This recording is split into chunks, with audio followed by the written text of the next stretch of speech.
परवा मी माझ्यासोबत संजय राऊत, अंबादास आणि सगळे तिथे खैरे साहेब होते, सगळेच होते. ओमदादा, ओमराजे होते, कैलास होते, आमचे प्रवीण स्वामी होते. साधारणतः तसं पाहिलं तर सगळे शिवसेनेचे जिल्हा प्रमुख, कार्यकर्ते, पदाधिकारी यांच्यासह मी एक दिवसाचा मराठवाड्याचा एक मी दौरा नाही म्हणणार, पण मराठवाड्याची भेट घेतली, शेतकऱ्यांची भेट घेतली. कारण तुम्हाला सर्वांना कल्पना आहे, आजपर्यंत काय आसमानी संकट आलेलं नाही अशातला भाग नाही, आपत्ती आलेली नाही अशातला भाग नाही. परंतु यावेळेची आपत्ती ही भयानक आणि भीषण आहे. जणू काही आभाळ फाटलं म्हणजे काय हे दाखवणारी परिस्थिती आहे. आणि मी तुमच्याशी आत्ता बोलतोय, याही वेळेला मराठवाड्यात काही भागामध्ये जोरात पाऊस सुरू आहे. या पावसाने हातातोंडाशी आलेला शेतकऱ्याचा घास, आता हा केवळ शेतकऱ्याचा घास नाही तर आपल्या सगळ्यांचा घास हा अतिवृष्टीने हिरावून घेतलेला आहे. अनेकांच्या जमिनी खरडून गेलेल्या आहेत, पिकं तर उद्ध्वस्त झालीच, घरदारं वाहून गेलेली आहेत. जे मुलं बाळ आहेत त्यांची दप्तरं, वह्या, पुस्तकं, एका अर्थी तसं पाहिलं तर अख्खं आयुष्य त्यांचं वाहून गेलेलं आहे. आणि या संकटात भरीसभर म्हणून त्यांच्या डोक्यावरती कर्जाचं ओझं आहे. आपल्याला आठवत असेल, आता साधारणतः 1 वर्ष होत आलं किंवा होईल, महाराष्ट्राच्या विधानसभा निवडणुका होत होत्या. तेव्हाही शेतकऱ्यांमध्ये एक असंतोष होता. तो असंतोष एवढ्यासाठी होता की त्यांच्या हातामध्ये पीक होतं, सोयाबीन वगैरे पीक होतं, कापूस होता, पण आत्ताचंच सरकार तेव्हा होतं आणि हमीभाव देत नव्हते. हमीभाव खूप कमी देत होतं, म्हणून शेतकऱ्यांमध्ये रोष होता. दुर्दैवाने आता असं झालेलं आहे की होत्याचं नव्हतं झालं. पीक जे हाताशी आलं होतं ते पूर्ण उद्ध्वस्त झालेलं आहे. म्हणजे आम्ही गेलो तो दुसरा तिसरा दिवस असेल, त्याच वेळेला ती पिकं जी काही उद्ध्वस्त झाली होती ती सडली होती, त्याचा वास येत होता. शेतामध्ये शेतजमीन जी आहे त्याच्यामध्ये ढोपरभर चिखल आणि त्याच्यावरती पाणी होतं. शेतकरी धाय मोकलून रडत होते. आणि एकूण सगळे चित्र पाहिल्यानंतर साहजिकच आहे, शेतकऱ्यांनी मी गेल्यानंतर आपुलकीने माझ्याशी बोलले, हक्काने माझ्याशी बोलले. आणि तुम्ही जशी आमची कर्जमाफी केली तशी आता कर्जमाफी या सरकारला करायला भाग पडा, हे ते आवर्जून आणि असे आक्रोश करून सांगत होते. आता हीच खरी वेळ आहे की या शेतकऱ्याला या कर्जाच्या डोंगरातून आणि या संकटातून बाहेर काढायला पाहिजे. जी काही मदत जाहीर केली या सरकारने ती खूपच तुटपुंजी आहे. याचं कारण, एखाद्या वेळेला शेती उद्ध्वस्त झाली तर त्याला एक नुकसान भरपाई दिली तर तो एक सीझन तो कसा तरी शेतकरी तग धरू शकतो. मात्र यावेळेला शेतजमीनच खरडून गेलेली आहे.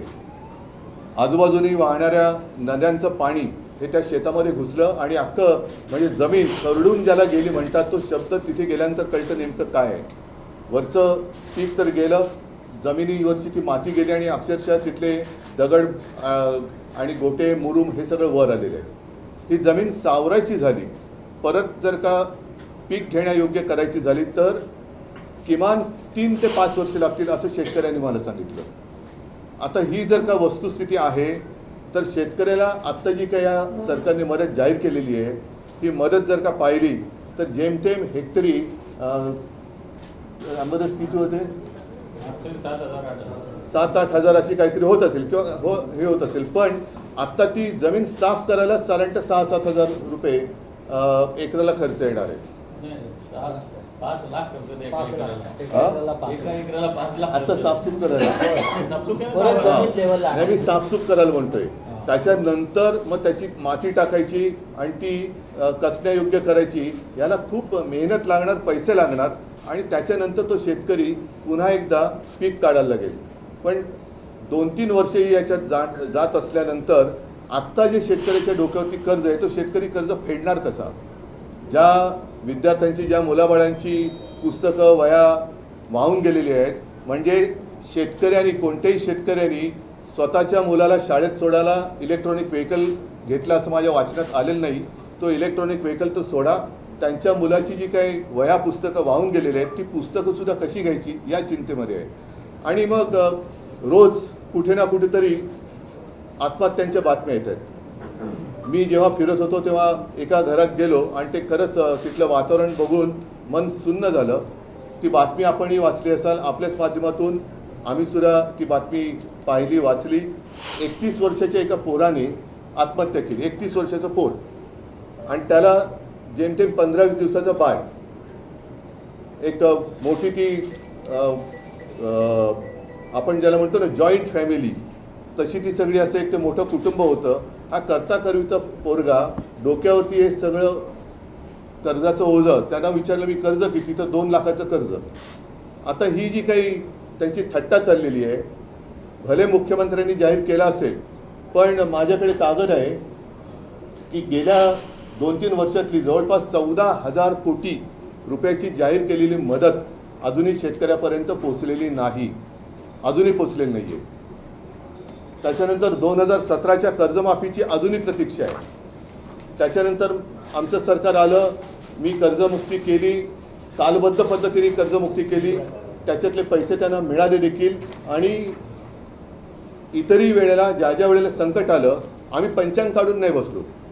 जे आत्ता मुख्यमंत्री म्हणतात मला याच्यात राजकारण आणायचं नाही, पण जर का केवळ शेतकऱ्यांना न्याय त्यांचा मिळवून द्या, त्यांना मदत करा असं बोललं, याच्यात जर का मुख्यमंत्र्यांना राजकारण वाटत असेल मग जरूर ते राजकारण त्यांनी समजावं. याचं कारण आपणही बघितलं असाल की मुख्यमंत्री तिथे गेल्यानंतर ज्या शेतकऱ्यांनी मदत नेमकी कधी आणि किती करणार एवढं विचारल्यानंतर ते बाबा राजकारण करू नको, आणि त्याच्यामागे पोलीस लागले. मग ही कुठली लोकशाही आहे, कुठलं सरकार आहे, कशासाठी तुम्ही राज्य करताय? ही विविध नैसर्गिक आपत्तीमध्ये झालेल्या नुकसानीकरता मंजूर करण्यात आलेल्या निधीची यादी आहे, आणि ती साधारणतः अवेळी पाऊस पासून ढगाळ वातावरण व सततचा पाऊस, सतत धार ज्याला म्हणतो, अतिवृष्टीमध्ये आहे, चक्रीवादळ आहे, हे साधारणतः मार्च 23 पासून गेल्या काही वर्षातली आहे. ती 14,000 कोटी 13,000 काय 800 काहीतरी कोटी, म्हणजे साधारणतः 14,000 कोटीची जाहीर झालेली रक्कम अजून त्याच्या हातात मिळालेली नाही आहे. आणि म्हणून आमची मागणी अशी आहे की या शेतकऱ्याला सरसकट कर्ज मुक्त केलं पाहिजे. आणि त्याचबरोबरीने ज्याप्रमाणे पंजाबमध्ये मी ऐकलं की तिथे हेक्टरी 50,000 रुपये हे शेतकऱ्याला त्यांनी कालबद्ध कार्यक्रम ठरवून जाहीर केलेले आहेत, याला म्हणतात सरकार. तसंच महाराष्ट्रामध्ये सुद्धा एक आहे ना, पंजाबमध्ये 1600 आणि हिमाचलला 1500 कोटीची मदत पंतप्रधानांनी केली, अजूनही आपल्याकडे केलेली नाही आहे. पण पंजाबच्या मुख्यमंत्र्यांनी जसं हेक्टरी 50,000 रुपये जाहीर केलेले आहेत, तसंच महाराष्ट्रातल्या सुद्धा सरकारने, डबल इंजिन आहे ना, आणखीन त्याला एक डबडं लागलेलं आहे. म्हणजे डबल इंजिन आणि किती त्याला डबे लागले त्याची कल्पना नाही आहे. परत वरचं एक मोठं आहे धूर सोडणारं इंजिन, त्यांची मदत घ्या. कालच मुख्यमंत्री पंतप्रधानांना भेटले आणि महाराष्ट्राच्या परिस्थितीबद्दल चर्चा केली. आता चर्चा म्हणजे नेमकं काय केलं दिसतंय समोर, त्याची चर्चा काय करताय? आणि मग दयावान पंतप्रधानांनी सांगितलं की तुम्ही तुमचा प्रस्ताव पाठवा.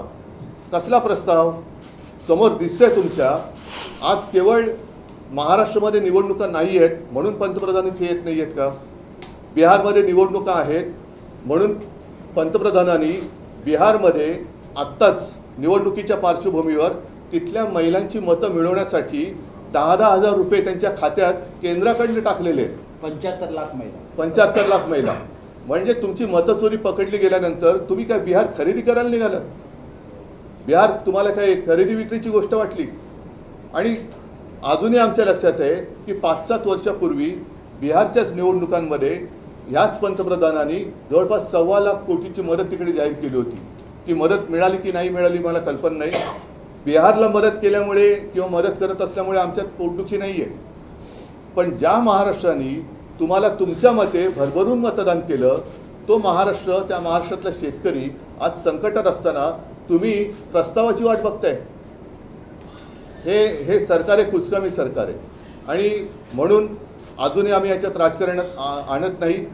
आज मी मुख्यमंत्र्यांना असं म्हणा, शेतकऱ्यांच्या वतीने हात जोडून विनंती करतोय की तुम्ही शेतकऱ्यांना कर्जमुक्त करा आणि तुम्ही शेतकऱ्याला हेक्टरी 50,000 रुपये हे तात्काळ जाहीर करून तालबद्ध स्वरूपामध्ये त्याचं वाटप करा. बँकांच्या नोटिसी ज्या शेतकऱ्याला जात आहेत त्या पहिल्या नोटिसी थांबवा आणि त्या कर्जाची जबाबदारी ज्याप्रमाणे हेही सुद्धा मी मध्ये वाचलं होतं की काही साखर कारखानदार आहेत त्यांच्याकडे ज्याची थकबाकी आहे त्या थकबाकीदार साखर कारखानदारांच्या कर्जासाठी सरकार जसं थक हमी देतं, स्वतः सरकार हमी राहतं. आत्ताच मला वाटतं काही हजार कोटींची त्यांनी थक हमी दिली. म्हणजे तुम्ही कर्ज बुडवलं तर सरकार जबाबदारी घेईल. तशीच हमी या गोरगरीब शेतकऱ्याच्या कर्जाची आता सरकारने घ्यायला पाहिजे. शेतकरी जेव्हा कर्ज मागायला जातो तेव्हा त्याला सगळं काही गहाण टाकावं लागतं. अगदी बायकोचं मंगळसूत्र जे मोदी सांगत होते की तुमचं मंगळसूत्र चोरून दुसऱ्या कोणाला देतील, त्या शेतकऱ्याच्या मंगळसूत्राची किंमत आता या सरकारला किती आहे हे आम्हाला कळेल. आणि म्हणून ह्या दोन मागण्या आम्ही महत्त्वाच्या करत आहोत. पीएम केअर फंडची तुम्ही मागणी केली होती, त्यातनं पैसा द्यावा. तर पीएम केअर फंड संदर्भात काल मुख्यमंत्र्यांनी स्पष्टीकरण देताना म्हटलं की कोरोनासाठीचे जे पैसे होते ते खर्च केले नाही आणि त्यामुळे कॅग म्हणतंय की कोरोनासाठीचे पैसे होते आणि ते देता येणार नाही. मला आता एका गोष्टीवरती गाढ विश्वास बसलेला आहे की भाजपला प्रशासन चालवता येत नाही. ना केंद्र सरकार म्हणून त्यांना प्रशासन चालवता येतं, ना राज्य सरकार म्हणून प्रशासन चालवता येतं. भाजप आणि प्रशासन यांचा दुरान्वयाने संबंध नाही. ह्याचं कारण असं, मी ह्याच्यामध्ये अजूनही म्हणतोय की राजकारण आणू इच्छित नाही, पण ज्याप्रमाणे भाजपच्या उत्तर प्रदेशच्या सरकारने गंगेमध्ये जिथे कुंभमेळा केला, ज्या कुंभमेळ्यामध्ये स्नान केल्यानंतर सगळी पापं धुतली जातात अशी एक धारणा आहे, त्या गंगेमध्ये यांनी तिथे मृत्युमुखी पडलेल्या करोनाग्रस्त जी काही शवं होती, मृतदेह होती, ती सोडून दिली होती. गुजरातमध्ये सार्वजनिक चिता पेटल्या होत्या. माझं मुख्यमंत्र्यांना आव्हान आहे, तुम्ही पहिले हे जाहीर करा. एक तर पंतप्रधान मदत निधी, जसं मुख्यमंत्री निधीची माहिती तुम्हाला आहे, मी तुमच्याशी बोलायला तयार आहे. मुख्यमंत्री निधीतनं कदाचित या म्हणून मी म्हटलं ना, भाजपला माहिती नाही, प्रशासनाचा त्यांचा सुतराम संबंध नाही. तेव्हा कोविड केअर सेंटर्स ही संपूर्ण देशात, महाराष्ट्रात जेवढी उभारली गेली ती कशी उभारली गेली. लसीकरण केंद्र ही 1 ते 2 होती, तरी 600च्या वरती आम्ही केली. रुग्णशय्या वाढवल्या, ऑक्सिजनचे प्लांट टाकले, हे सगळे हे त्यावेळेला आम्ही केलंच ना. पण त्याही परिस्थितीत आम्ही कर्जमुक्ती केली होती, हे त्यांनी विसरता कामा नये. पंतप्रधानांनी स्वतःच्याच रिकाम्या थाळ्या बडवायला सांगितल्या होत्या.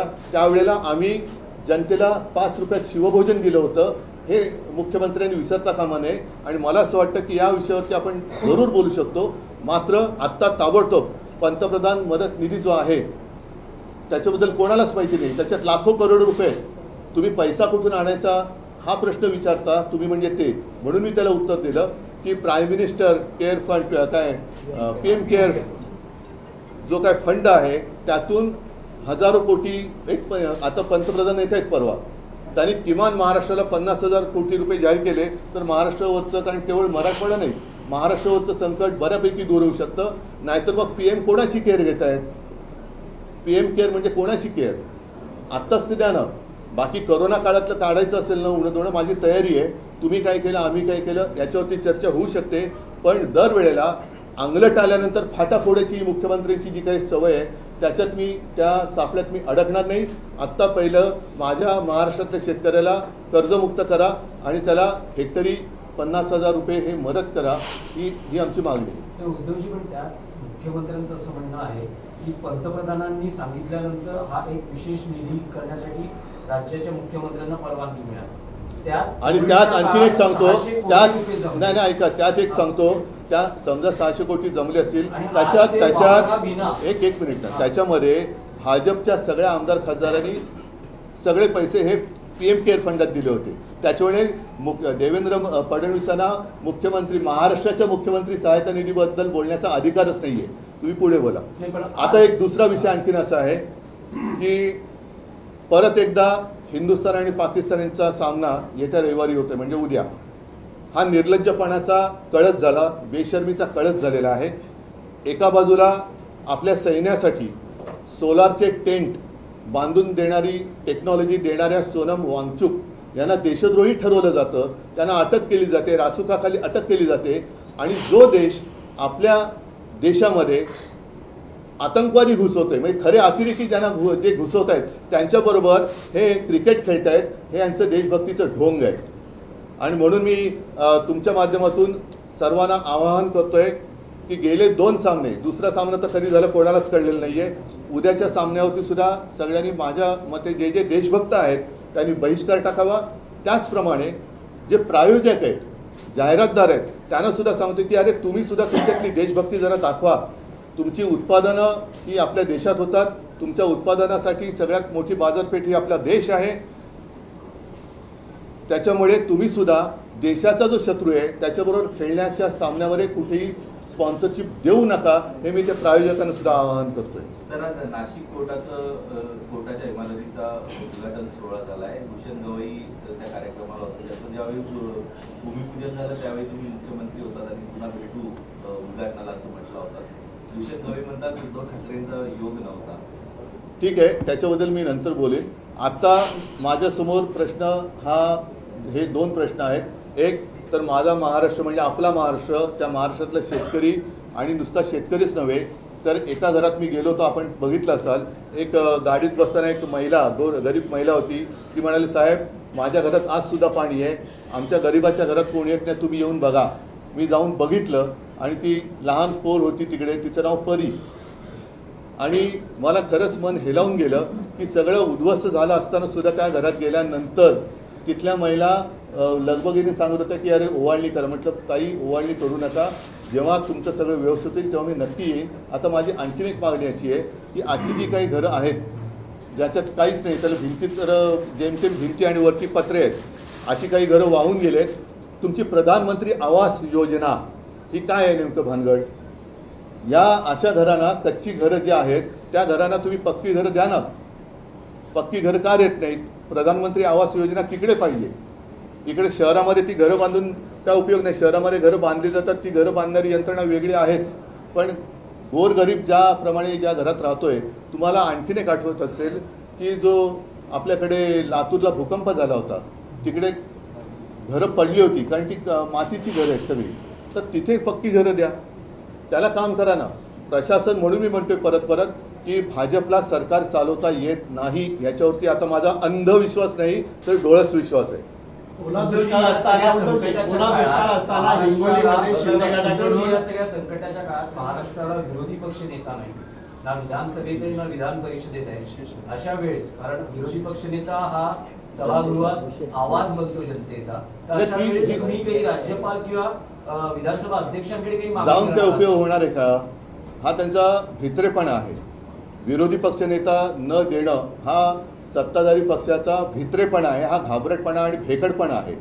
मी तर असं म्हणतो की महाराष्ट्रावरती जे संकट आलेलं आहे त्याच्यावरती चला आम्ही राजकारण बाजूला ठेवायला तयार आहोत. आम्ही तुमच्याबरोबर सोबत येतो. तुम्ही खास अधिवेशन बोलवा विधिमंडळाचं, त्याच्यामध्ये चर्चा करू आणि सर्वानुमते महाराष्ट्राला कशी मदत करायची सगळे मिळून केंद्र सरकारकडे जाऊ आणि महाराष्ट्राला मदत करू. विशेष अधिवेशन बोलवा, आम्ही देतो सहकार्य तुम्हाला. मी केवळ विरोधाला विरोध करत नाही आहे, पण जेव्हा सरकार म्हणून आपली जबाबदारी झटकू पाहतं तेव्हा मात्र मला नक्की राग आल्याशिवाय राहत नाही. ओला दुष्काळ असताना एकीकडे हिंगोली जिल्हा प्रमुख जे आहे शिंदे गटाचे त्यांनी गौतमी पाटील आणि माधुरी पवारचा डान्सचा कार्यक्रम आहे. त्यांचा आखलेचा दुष्काळ याच्यात दिसतो. मला जास्त काय बोलायचं विषय आहे. ठीक आहे. शिवसेनेच्या दसरा मेळाव्याबाबतीत काय, कारण राज्यात पावसाचं आणि मुंबईतही पाऊस होतोय, शिवतीर्थावरती हा दसरा मेळावा होईल आणि मला वाटतं सकाळी संजय राऊत बोललेले आहेत की जर शेतकरी आणि सगळे त्यांच्या आयुष्याचा चिखल झालाय तर आम्ही महाराष्ट्राचे प्रश्न उचलण्यासाठी 1-2 तास चिखलामध्ये जर का आलो तर फरक काय पडतोय? कारण शेवटी जे तुम्ही आत्ता म्हणालात की विरोधी पक्षनेता हे पद अजूनही हे भेदरट सरकार आहे, घाबरट सरकार आहे. 5वी बहुमत असलं तरी यांच्यामध्ये टोळ्यांचं सरकार आहे. हे ते घाबरते विरोधी पक्षनेतेपद द्यायला आणि त्याच्यासाठी जनतेचा आवाज बुलंद करण्यासाठी मी शिवाजी पार्कलाच दसरा मेळावा घेण्याचं ठरवलेलं आहे. महाराष्ट्राच्या मराठी माणसाच्या प्रश्नासाठी तुम्ही एकत्र आला होता. दसरा मेळाव्यात 2 खासदार पहिला होता. हिंदी में क्या है देश में इतनी समस्याएं हैं क्रिकेट को लेकर नहीं पहले क्या शुरुआत करी. किसानों के मुद्दे पर आते हैं सर. महाराष्ट्र में किसानों को लेकर इतनी परेशानियां हैं और जिस तरह से राज्य सरकार अभी भी यहाँ पर पहुँच नहीं रही है. एक और मुद्दा निकल कर आया है, जो दौरे हो रहे हैं, लगातार दौरे हो रहे हैं लेकिन मदद नहीं पहुँच रही है. तो ऐसे में आपकी क्या प्रतिक्रिया होगी? मैं कल परसों ही वहाँ जाकर आया हूँ. मेरे साथ सारे मेरे साथी थे. वहाँ के भी लोकल हमारे सांसद, विधायक, हमारे जिला प्रमुख, अन्य सारे कार्यकर्ता भी थे. और मेरे हाथ में तो कुछ नहीं है, आज तो मेरे हाथ में सत्ता नहीं है, लेकिन जितने काश्तकार मुझे मिले रो रहे थे क्योंकि उनका जीवन ध्वस्त हो गया है. सिर्फ खेती का नुकसान नहीं हुआ है, उनका पूरा घर दार कुछ नहीं रहा बाकी. तो ऐसी स्थिति में अगर हम कुछ मांग करें, मांग करने की आवश्यकता नहीं होनी चाहिए. सरकार ने अपने आप कुछ चीज़ें करनी चाहिए. जिस तरीके से हमारे माननीय मुख्यमंत्री महोदय गए, उप मुख्यमंत्री वो भी गए, उन्होंने क्या किया, कौन सी भाषा में उन्होंने बात की, आप सारे लोगों ने देखा है. और सब स्थिति देखने के बाद हमने 2 मांग की है. एक तो जिस तरीके से जब मैं चीफ मिनिस्टर था मैंने पूरे काश्तकारों का कर्जा माफ़ किया था, तो आज स्थिति उससे भी बुरी है, खराब हुई है. और हम चाहते हैं, हम मांग करते हैं कि तत्काल महाराष्ट्र के जितने सारे काश्तकार हैं उनका कर्जा माफ़ करना चाहिए, माफ़ होना चाहिए. साथ ही साथ खेती का जो नुकसान हुआ है, जो उन्होंने मदद जाहिर की है वो बहुत ही कम है. और इसलिए पर हेक्टर जिस तरीके से पंजाब ने किया है 50,000 रुपया पर हेक्टर तुरंत दे दे. ये 2 हमारी मांग है. सर, मुख्यमंत्री का कल बयान है, उन्होंने कहा कि कोरोना के समय पीएम केयर फंड का इस्तेमाल नहीं हुआ और इसीलिए अब राज्य सरकार उसका उपयोग नहीं कर पा रही है. मुझे दया आती है मुख्यमंत्री जी की स्थिति पर. और मेरा तो अब विश्वास है कि भारतीय जनता पार्टी और प्रशासन का कुछ भी संबंध नहीं है. इन लोगों को सरकार चलानी नहीं आती है, ना ही केंद्र की सरकार वो चला सकते हैं, ना ही राज्य की सरकार. कोरोना के समय में जिस तरीके से उत्तर प्रदेश में जहाँ पर कुंभ मेला हुआ था और माना जाता कि माता गंगा हमारी पवित्र नदी है, जिसमें अगर स्नान करते हैं तो पवित्र हो जाते हैं, ऐसे हमारी मान्यता है. उसी गंगा में उन्होंने जितने सारे मृत्यु हुए थे कोरोना के समय में, उनकी सारी लाशें वहाँ ऐसी छोड़ दी थी.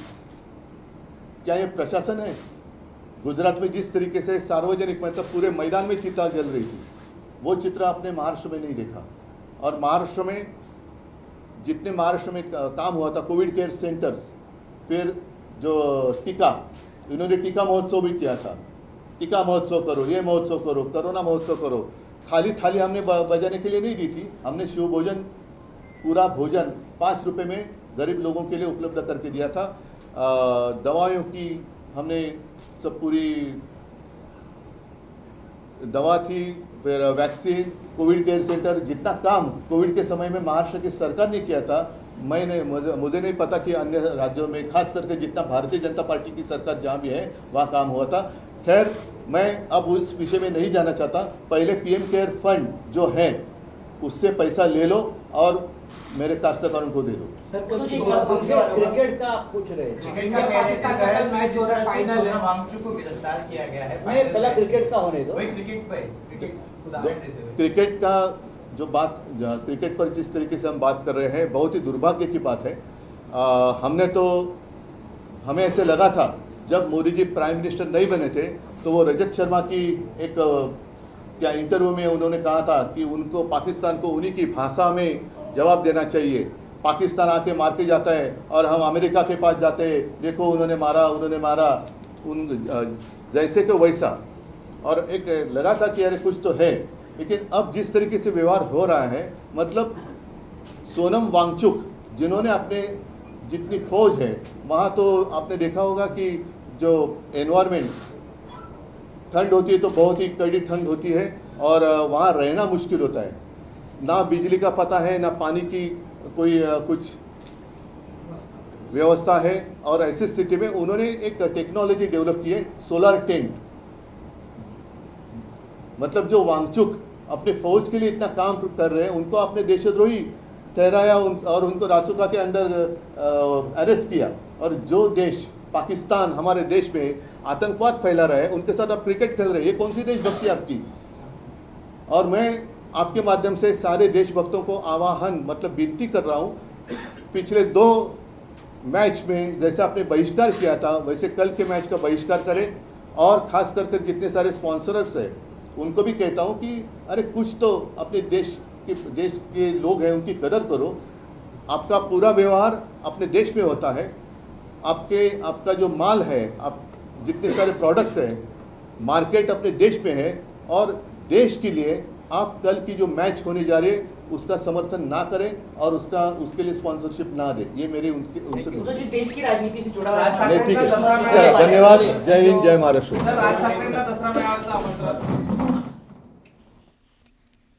उद्धव ठाकरेंची पत्रकार परिषद।